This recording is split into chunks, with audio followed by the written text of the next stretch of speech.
pulls my attention forward before I can explain. "She's not yours to toy with," he warns. "Leave her be." Sin catches on first, realizing that the stranger was pulling the same comforting mojo that Slade used to calm me down when the house was under attack. "But he didn't touch her." I watch a muscle in Slade's jaw tick, but he doesn't comment.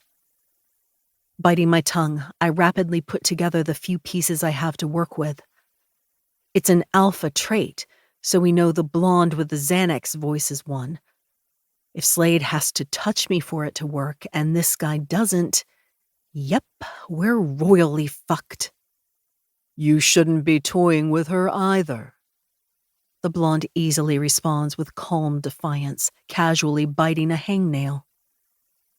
As the tension mounts, one of the original alphas separates from the crowd, striding across the lawn towards the driveway with his small following. Malachi, I believe. "Emmeline's made her choice. I've no business here anymore." Another follows suit. "Someone call me when it's time to divvy up the property so I can throw my name in the pot." It breaks the spell, the others trickling away as well. When Victor and his remaining handful of men are left, we all watch with bated breath to see if he's going to walk away too, or take the risk of trying something with only his pack to back him up.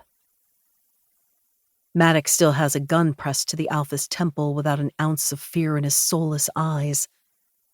I'll admit, I was stunned when Emmy picked him. The man looks like he belongs in a biker gang instead of inside the Hawthorne mansion. I'm pretty sure the bloodstains on his jacket are fresh, like he killed someone on the way over and didn't care enough to change, showing up out of obligation rather than any sort of actual desire. But if Emmy has anything, it's the ability to see right past the masks people wear. Victor takes a tentative step back, and when Maddox doesn't pull the trigger, another. Face pinched and neck red, I'm sure he's choking on all the insults and threats he wants to spew our way, but wise enough to know they would get his head blown off. That look of sheer, utter loathing, though? He's going to become as big of a threat as Stonewood, if not more so. His gaze flits from me to Emmy, raking over everyone in between so that we can see the promise of revenge in his eyes. Finally, he settles his glare on Thane, his beta that abandoned him to stand by Emmy's side here rather than drag her back under Victor's reign. Only St. John's arm around my waist keeps me upright when the sudden gunshot makes me jump, my injured leg threatening to give out at the painful jerk. He quickly pulls my face against his chest, spinning so that his back is facing the open doorway as another 10 shots are fired in rapid succession. Ears ringing and eyes squeezed tightly shut, I wait for the floor to open up and swallow me whole, heart sprinting out of my chest. The other day may have been a crash course introduction to my new life, and really, it's not like violence in general freaks me out.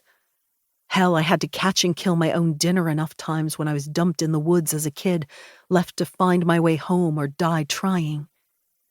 But the memories from the other night are still too fresh. The terror of being hunted instead of being the hunter putting me on edge. The feeling of claws ripping my flesh to ribbons as that twisted monster tried to drag me to the grave right alongside him. "Shh, Mon Soleil, it's all right."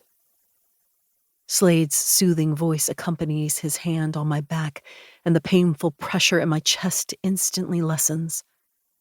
Not only from him working his magic, but knowing that of all of those shots, none hit him. Not like the bullet that tore through his ribs the other. "We're all right," he insists more firmly, like he can sense the direction of my thoughts. Swallowing, I nod rapidly into Sin's chest. As that sense of calm spreads throughout my body, I pull away, mentally punching myself in the face. You're a master of going with the flow and adapting. You've already had your mental breakdown over this whole surprise marriage and being a defective wolf thing, so pull yourself together. You don't have to be a badass.